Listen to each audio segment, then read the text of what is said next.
crying silently on a park bench in Central Park, holding her 3-year-old daughter against her chest.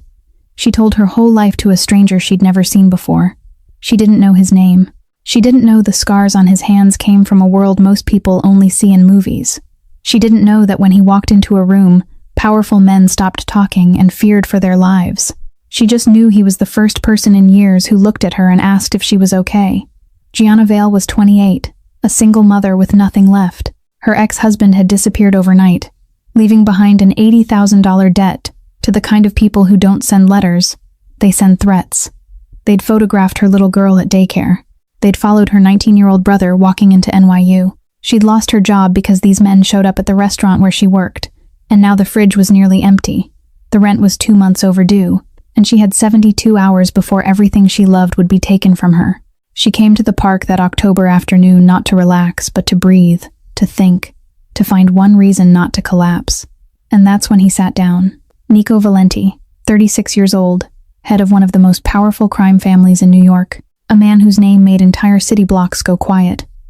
He wasn't there by accident. Every year on this day, he came to the same bench where his mother used to read to him before she was murdered in front of his eyes when he was 14. He hadn't cried since that night. He hadn't let anyone close since that night. But when he saw this woman holding her child, tears streaming down her face, something he'd buried for 22 years cracked open, and he couldn't walk away. He sat down, kept his distance, and said 2 words that changed both their lives forever. What happened next will shake you to your core, because when she found out who he really was, she didn't run. And when the men who threatened her daughter came back, what Nico Valenti did wasn't justice. It was something far darker and far more terrifying. But here's the thing. It was also the most beautiful love story you'll ever hear, born in the last place you'd expect, between a broken mother with nothing and the most dangerous man in New York who thought he had everything but felt nothing until her. If this story already has your heart racing, hit that like button so more people can find it. Share it with someone who believes love shows up when you least expect it. And if you haven't subscribed yet, now's the time, because you don't want to miss what happens next. Now let's go back to that October afternoon in Central Park, to the moment Gianna Vale looked up through her tears and saw a man in a black suit sitting 3 feet away, staring straight ahead, saying nothing, as if he had all the time in the world. She wiped her tears with the back of her hand, quickly, as if erasing them fast enough might keep the man from noticing that she had just been crying. But it was already too late. He had seen, and he was still sitting there. Gianna pulled Mia tighter against her chest, feeling the steady rhythm of her sleeping daughter's breath, then turned to look at him for the first time, not with a furtive glance, but directly, with the gaze of someone far too tired to pretend to be polite. "Why do you care?" Her voice came out sharper than she wanted, almost rude. But she didn't have the energy to apologize. The man didn't frown. He didn't look offended. He tilted his head slightly to one side, as though weighing his answer, then spoke in a low, measured voice, not trying to sound gentle, but not cold either. "Maybe because you're crying alone with a kid and no one else gives a damn." Gianna blinked. She hadn't expected that kind of blunt honesty. Most people would have said something harmless, something like, "I hope you're okay," and then walked off, having done their duty to politeness. But this man didn't walk away. He didn't add anything else either.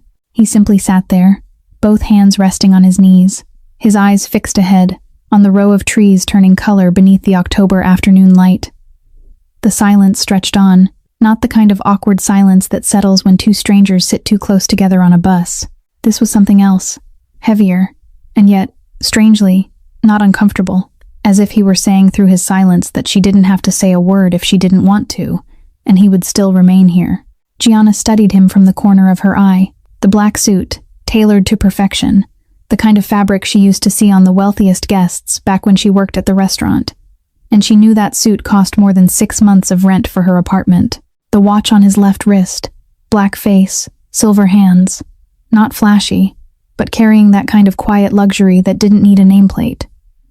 Then she saw the scar, a faint line, paler than his skin, running from the back of his neck down beneath the collar of his suit, as if someone had dragged a blade along his spine a very long time ago.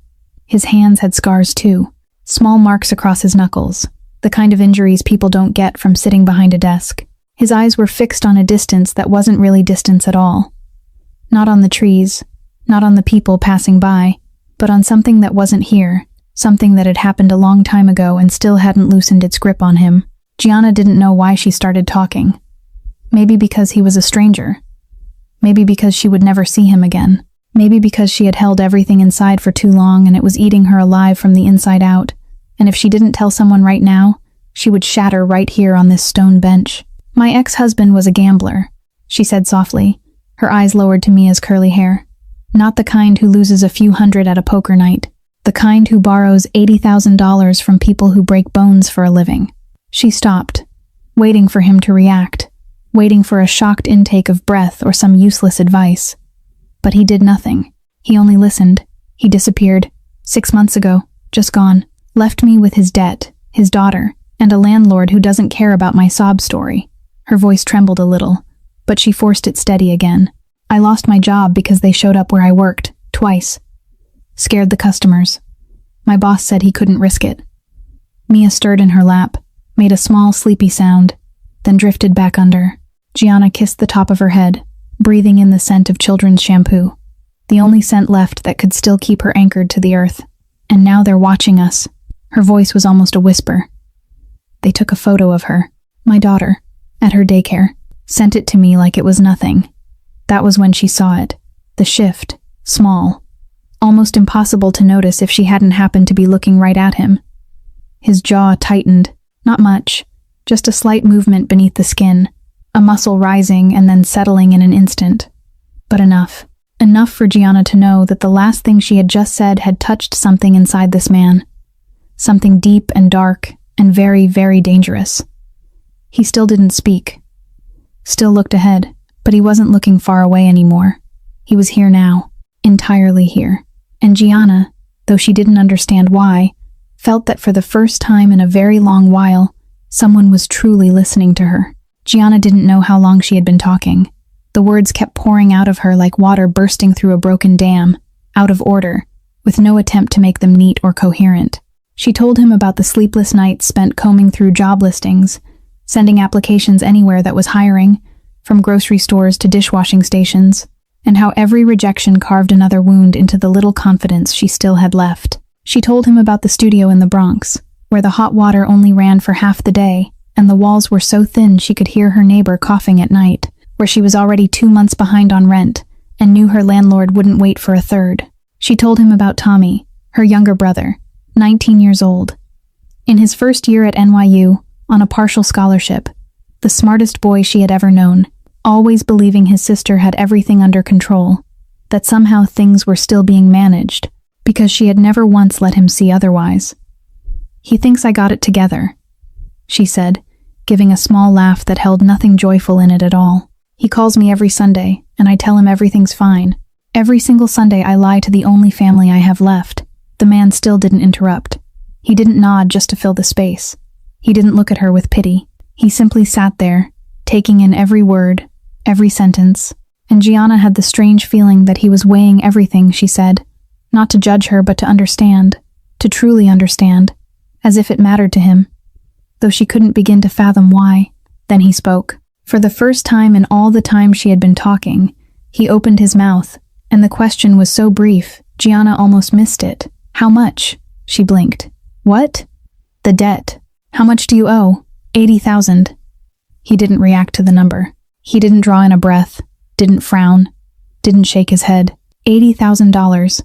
A sum that to Gianna felt like an entire mountain she could never climb over, seemed to be only a number to this man. Who's collecting? Gianna hesitated. It was the first time she had wavered since she started talking. To say the name of the man threatening her to a complete stranger on a park bench.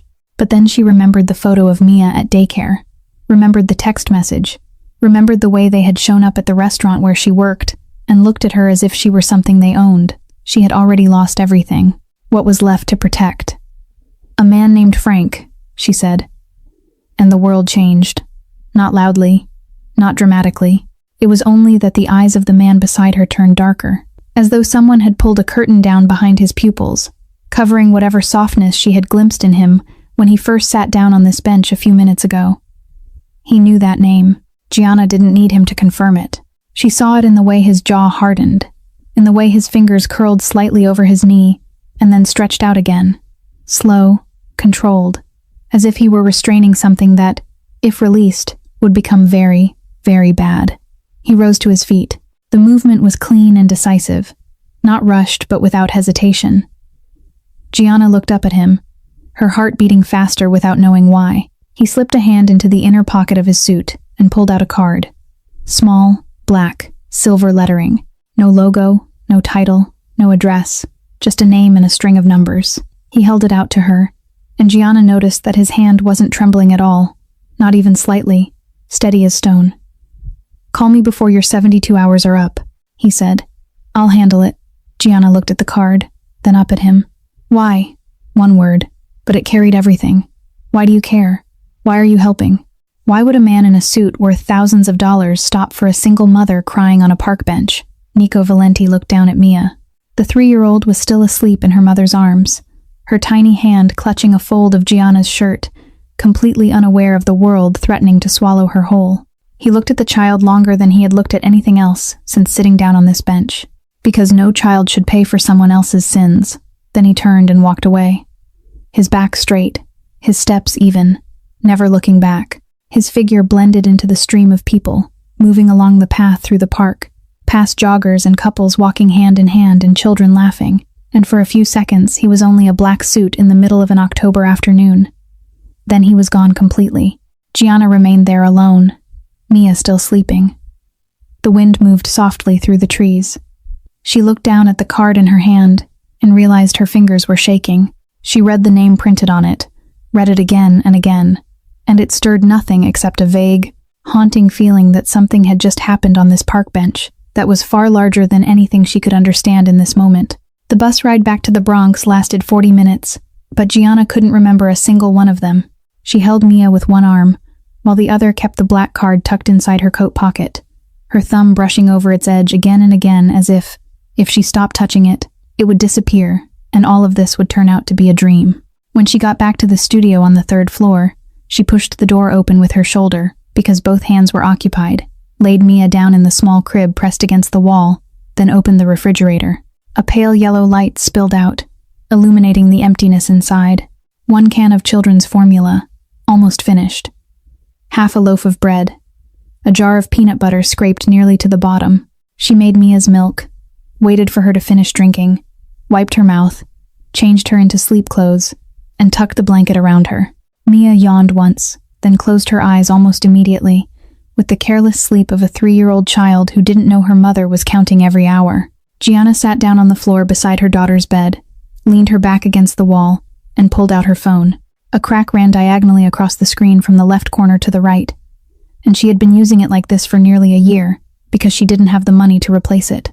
She opened the browser and typed 2 words into the search bar. Nico Valenti. The results appeared in less than a second, and Gianna wished she had never pressed the search button. The first result was an article from the New York Post from 4 years ago, the headline mentioning the Valenti family and connections to organized crime in New York, the kind of 5 families world she had only ever heard about in movies. The second result was a long analysis from an investigative newspaper, talking about this family's real estate empire, about the docks in Brooklyn that no one dared lease without the approval of one name, and that name was Valenti. The third result had photographs. Gianna saw him, the same face, the same dark eyes, but in this picture he wasn't sitting on a park bench. He was stepping out of a polished black car in front of a federal courthouse, lawyers on both sides, reporters all around him, and his face was so cold that Gianna couldn't connect it to the man who had looked at Mia with softened eyes just a few hours earlier. She kept reading. Every article mentioned violence. Not reckless violence, but something precise, calculated, the kind of violence that left no evidence because the evidence didn't exist, people disappearing without a trace, rival businesses burning in the night, witnesses withdrawing their testimony, and at the center of it all was Nico Valenti, 36 years old, heir to the empire from his father, Don Paolo Valenti, running it since he was 22, never convicted of a single charge even though the FBI had been trying for nearly a decade. Gianna turned the screen off. Her hand was shaking. She looked at the black card lying on the floor beside her knee, the silver letters glinting beneath the cheap fluorescent light of the studio. She wanted to tear it up, wanted to throw it in the trash and forget that this afternoon she had sat beside a mafia boss and told him everything about her life. She reached out, about to pick up the card and rip it in two, when her phone vibrated. A new message. An unknown number, the same one that had sent the photograph of Mia at daycare. She opened it, and the blood in her body turned to ice. It was a picture of her apartment door, the same door she had stepped through less than an hour earlier. Taken from the hallway outside, clear down to the room number and the patch of peeling paint at the bottom corner. Beneath the picture was a single line of text. Nice place. Thin door, though. Gianna stared at the picture, then at the door. The real door, right there, 3 steps away. The thin door she locked every night with a cheap latch that anyone could break open with one hard kick.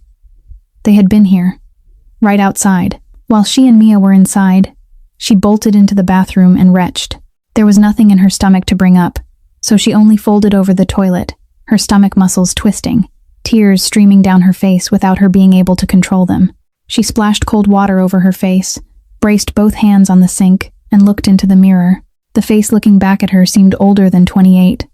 Hollow eyes, pale skin, cracked lips. She stepped back outside. Mia was still asleep, her tiny fingers still curled tightly around the corner of the blanket. Gianna looked at her daughter, then at the black card on the floor, then back at the fragile door. $80,000 of debt on one side, a mafia boss on the other, 2 devils, and she had to choose one. She called at 12:23 in the morning. Not because she had made a decision, but because she heard footsteps in the hallway, slow and heavy, stopping outside her apartment door for 3 seconds before moving on, and those 3 seconds were enough to make her understand that that thin door protected nothing at all. She pressed the number on the card with fingers trembling so badly she had to dial it twice. The phone rang 3 times. "This is Gianna, from the park." Half a second of silence on the other end.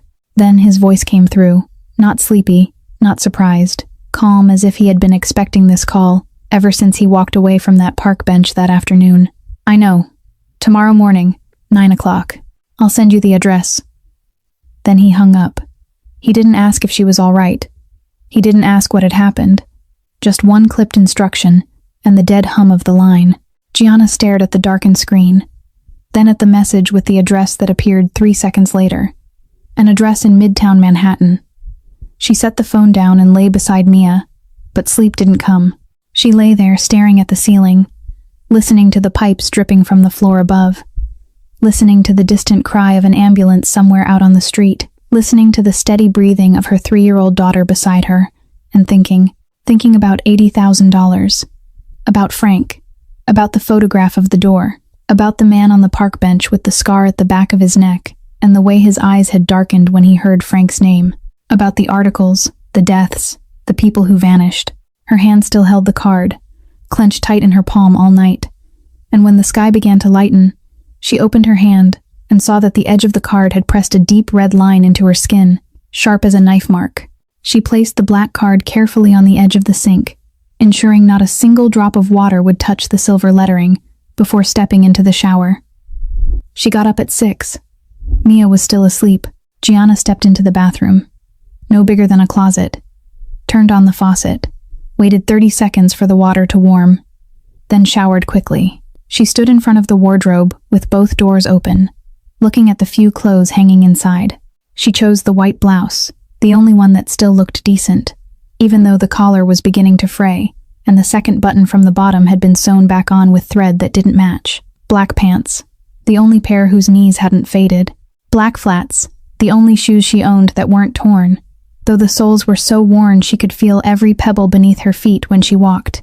She stood before the small bathroom mirror and looked.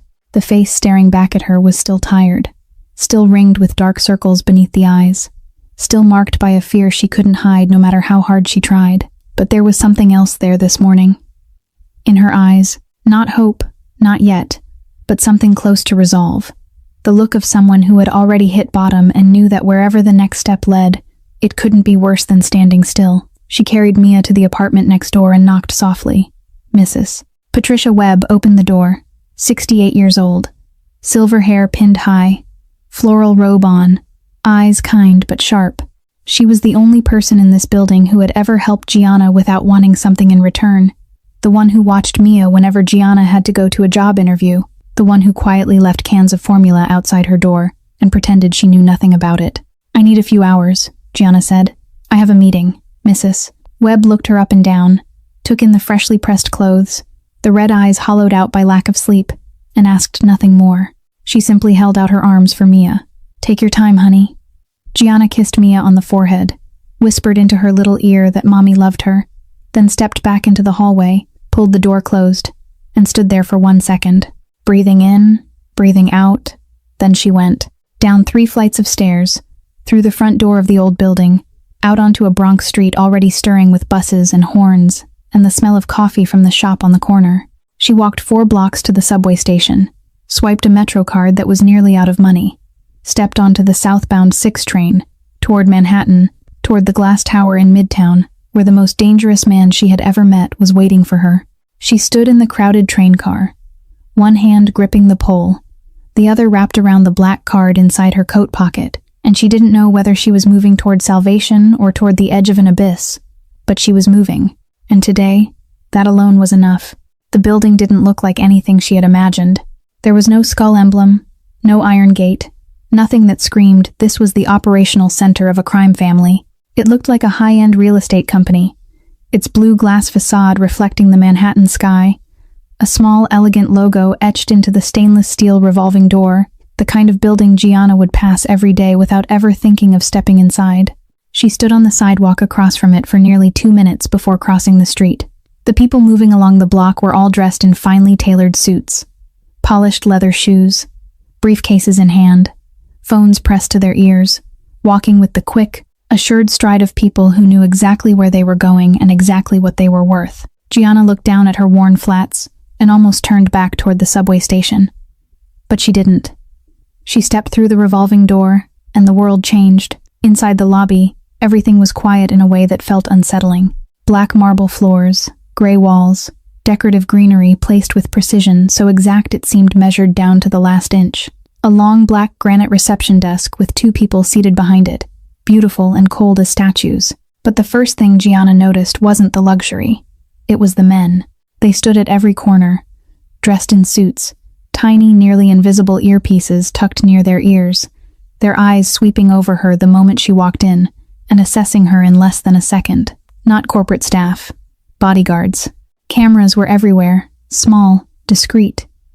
But she noticed them because she had learned to notice everything, ever since people started watching her. She felt so out of place it was almost laughable.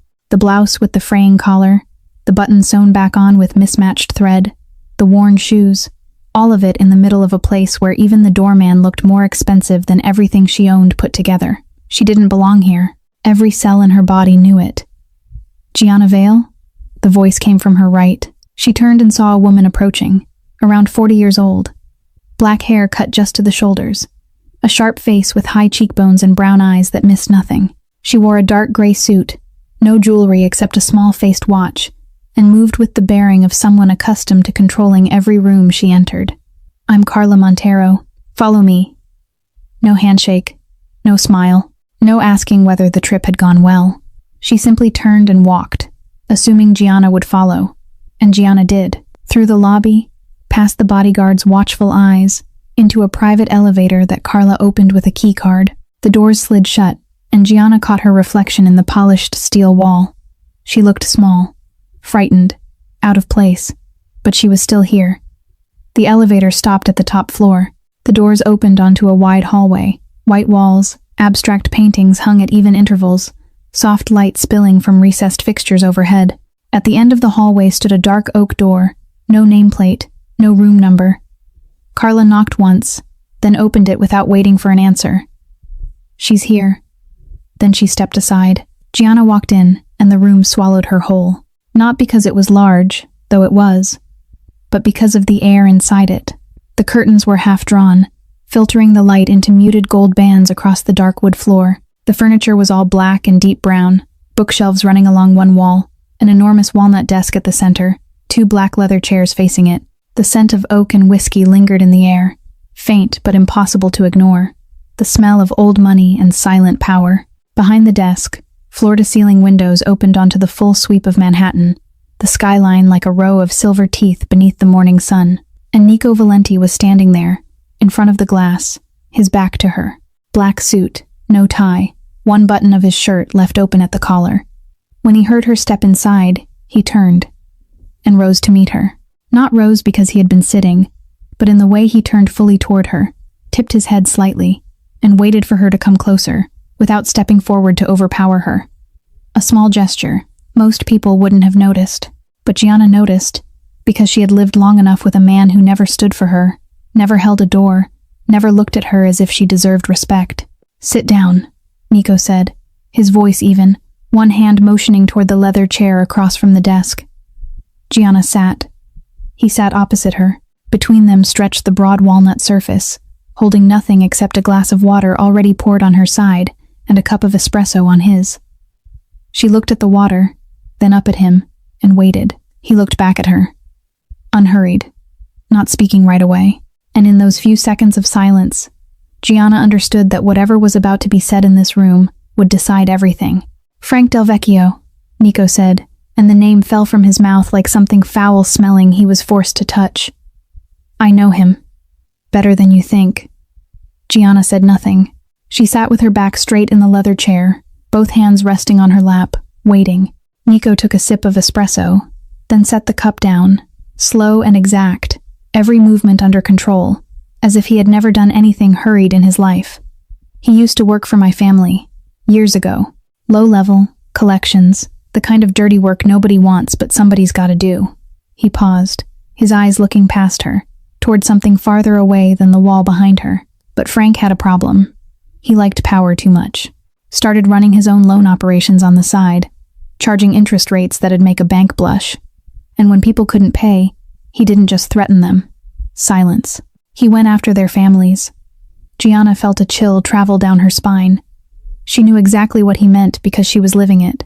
"I found out," Nico continued, his voice flat, without emotion, as if he were reading from a financial report.